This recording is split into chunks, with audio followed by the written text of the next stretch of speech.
Pernah nggak sih kalian berdebat sama teman atau keluarga soal sebuah kenangan, dan dua-duanya sama-sama yakin versi cerita kalian yang paling benar, iya kan? Soalnya ingatan itu rasanya kayak fakta, itulah yang bikin kita jadi diri kita sekarang.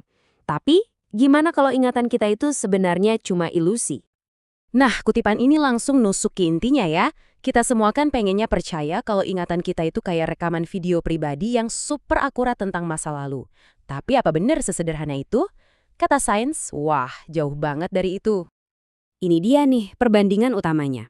Kita sering mikir ingatan itu kayak perekam video, tinggal tekan play dan semua kejadian muncul lagi persis seperti aslinya. Kenyataannya ingatan itu jauh lebih mirip segumpal tanah liat.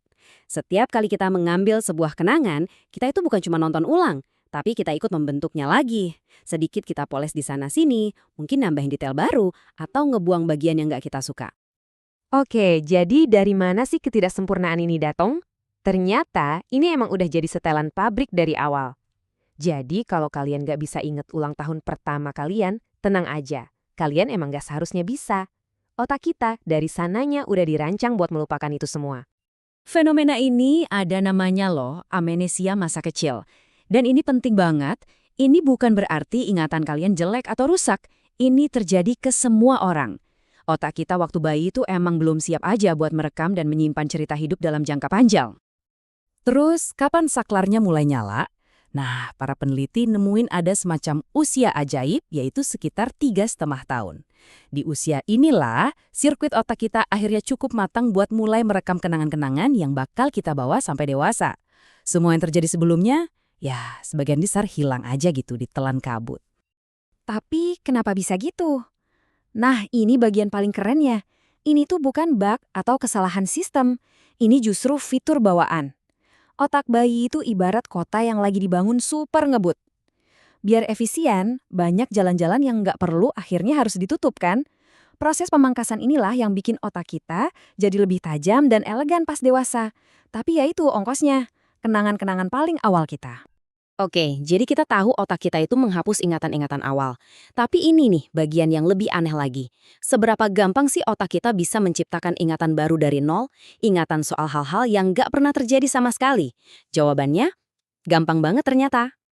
Coba deh lihat eksperimen cerdas ini. Jadi, peneliti ngumpulin beberapa cerita masa kecil yang beneran terjadi dari orang tua peserta. Terus mereka selipin satu cerita palsu. Waktu umur 5 tahun, kamu pernah numpahin minuman di pesta pernikahan. Udah, gitu aja. Terus mereka cuma minta pesertanya buat ngebayangin kejadian itu beberapa kali. Simple kan? Hasilnya benar-benar bikin melongo. Hanya dengan disuruh membayangkan beberapa kali, seperempat dari peserta berhasil menciptakan ingatan palsu yang super jelas dan penuh detail. Mereka bisa ingat baju apa yang mereka pakai, siapa aja yang ada di sana. Totalnya, lebih dari sepertiga peserta percaya sama ingatan yang sepenuhnya karangan ini. Mau contoh yang lebih aneh lagi? Ada nih, peneliti munjukin iklan Disney palsu yang ada Bugs Bunny-nya. Padahal kan Bugs Bunny itu karakter Warner Bros, bukan Disney. Hasilnya, orang-orang jadi makin yakin kalau mereka pernah ketemu dan salaman sama Bugs Bunny di Disney. Sebuah kejadian yang secara harfiah mustahil, tapi bisa terasa nyata cuma karena satu sugesti kecil. Dan ini semua nggak cuma soal sugesti dari peneliti di lab loh. Ternyata ingatan kita itu bisa tertular dari orang lain setiap hari. Jadi ingatan itu bukan cuma milik pribadi kita, tapi juga dibentuk, diubah, dan ditulis ulang bareng-bareng sama orang di sekitar kita, terus-menerus. Fenomena ini disebut konformitas ingatan. Pernah nggak sih kalian cerita ulang soal liburan bareng teman, terus ceritanya jadi makin seru dan makin heboh tiap kali diulang? Nah, itu dia. Ingatan kita saling campur aduk. Dan akhirnya kita bisa ingat detail yang mungkin aslinya dari cerita teman kita. Jadinya kita bukan punya ingatan pribadi lagi, tapi ingatan kolektif. Dan di zaman media sosial kayak sekarang, kutipan ini rasanya pas banget. Waktu kita lihat puluhan foto dan video dari sebuah konser yang kita datangi, kita sebenarnya ingat pengalaman kita sendiri, atau kita lagi ingat feed Instagram tentang konser itu.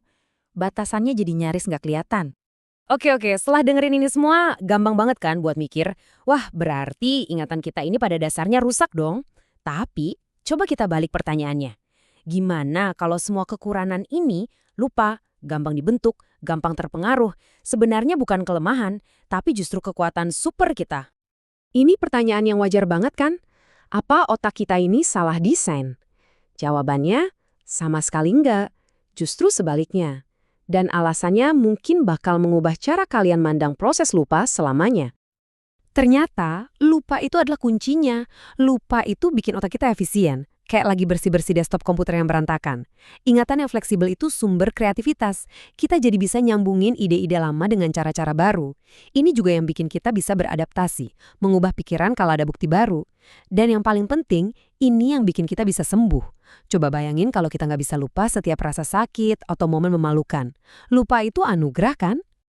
Jadi kita tutup dengan pemikiran ini ya. Kita kan sering bilang, aku adalah kumpulan dari ingatanku. Tapi, kalau ingatan itu bisa berubah, bisa dipinjam, dan bahkan bisa diciptakan, lalu siapakah Anda yang sebenarnya? Sebuah pertanyaan yang mungkin bakal terus kalian pikirkan.